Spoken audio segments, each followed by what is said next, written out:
aking pansit. Ang ano lang ay fishball at saka hot dogs.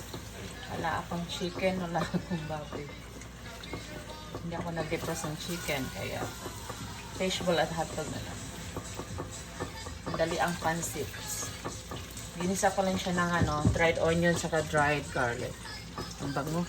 Pag yung ano ba, dried na onion saka ano, pabilisan lang kasi baka masunog sila. Luto na siya.